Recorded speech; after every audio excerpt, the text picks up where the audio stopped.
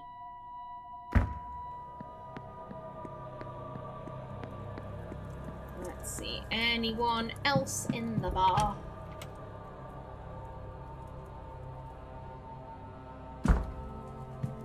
Okay, well, there's Cathal. Literally just Cathal. Okay, we know no one can be in the dining room because that's locked off. We'll check the ballroom.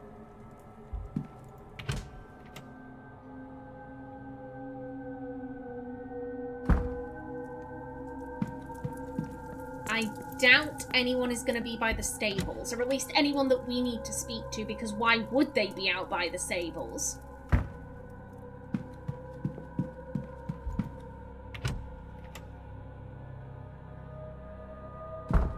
Anyone? Ah, ha ha ha ha. Hello there, madam. Good day. Hello, sir. Anything I can do for you? Yes. Michael. Have you spoken to Mr. Skerritt, Mrs. Joyce? So many of these people, sir. They're just victims of Mantovani's dark whispers. But that one, I think he came in rotten. Too much money, some people. The Lord was clear on moneylenders, was he not? Even Mrs. Joyce is like, this man a hoe. This man a bitch. Where have we... Okay, we've spoken about Walter. Yeah, you're not. You don't say anything. Okay. Go on. I found these old columns with a name circled. My name, as it happens. You really put in the work to hire me. I have to ask, why?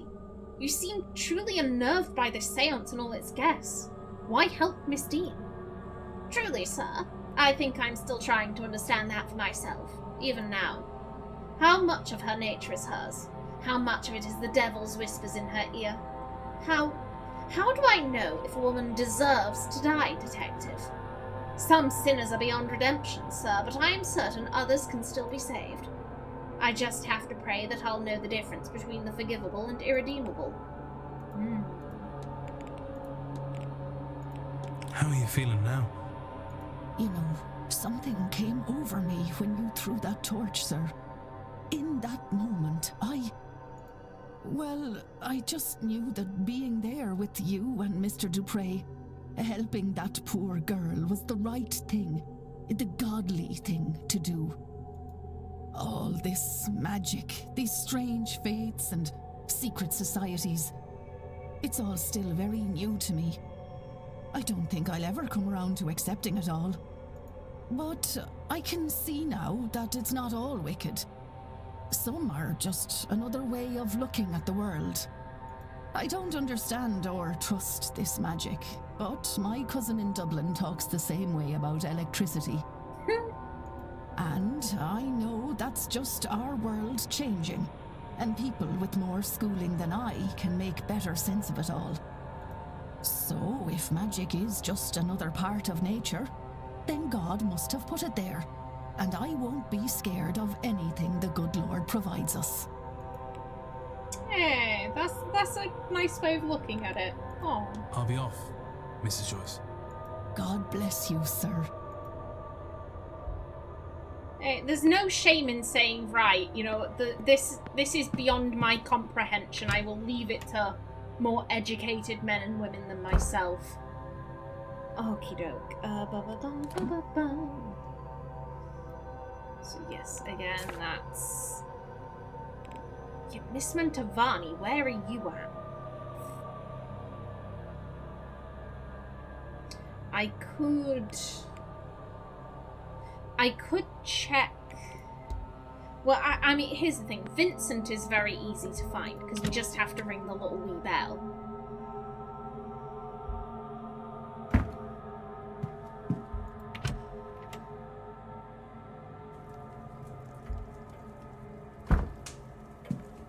Alrighty then, ring ring.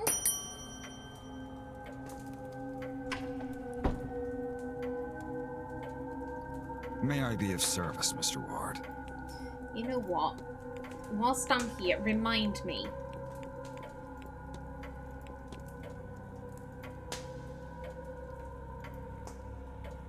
Use dynamite! Yeah, so there was an explosion. Okay. Okay. Have you spoken much to Mr. Skerritt? No more than any other guest. I can only hope the gentleman finds our hotel to his satisfaction. Okay, so you haven't had any negative interactions. He's not been racist to you. Am I to believe there is a young Master Blake? It is not my place to discuss the Blake family, Mr. Ward, but Marquess Blake does have a son, yes. You can address any further questions about him to the Marquess himself. And yes. What will you do now? That all depends on what comes next. I do not know what to expect from this event, if anything. Perhaps we'll see an influx of guests and everything will be okay. But if not, there is money there to keep the place afloat and its occupants safe. Either way, I suspect we are all long due a holiday. I love that. I'm making sure the staff gets a paid vacation. Actually, you know what? Tell me about Saoirse. Do you know Miss Murphy well? She is a fine young woman and a valuable member of our team, and I won't hear otherwise. We're very pleased to have her on staff. Okay, yeah, I don't think there is a romantic connection between the two. I don't think he's the father of her kid. I think he just genuinely cares about his staff. I need nothing else, thank you. Certainly. And away he goes, back to his little room. We could also check the telegraph room. Anyone? No. Mr. Dupre does not appear to be here. Let's see. We can check. We can have a knock on people's doors. I know that Carmela is this one. Are you in here? Okay, so Carmela we can't speak to. Where was Mr. Dupre? Mr. Dupre is behind me. Through here. I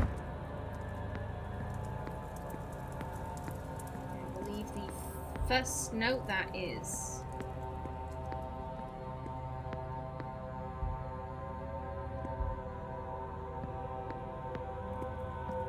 Wherefore?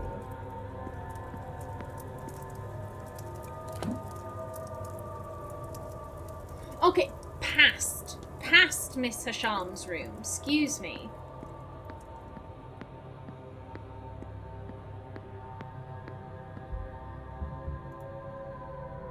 Okay, yeah, Mr. Dupre, so we can't speak to him. There was also Miss Darcy. I want to say she was... Yeah, I do need to go through here.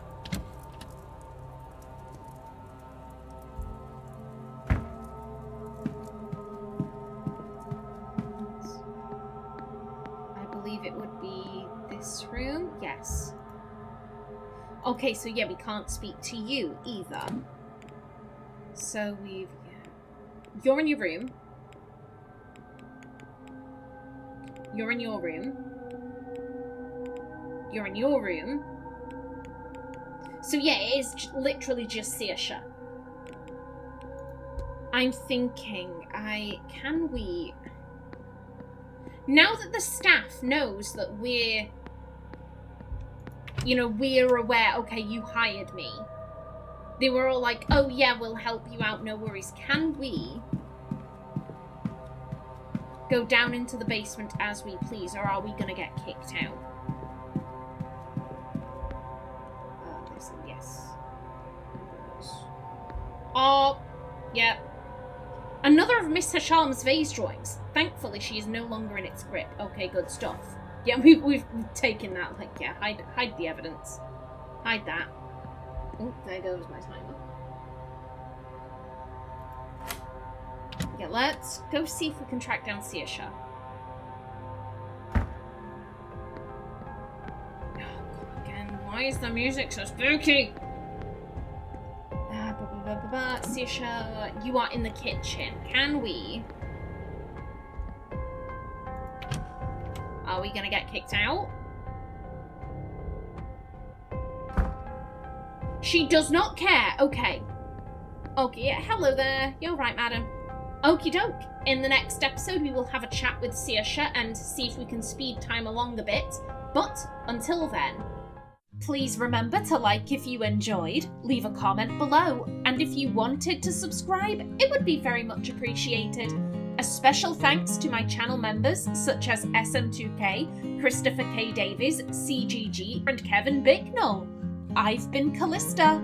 Thanks for watching, and see you in the next episode.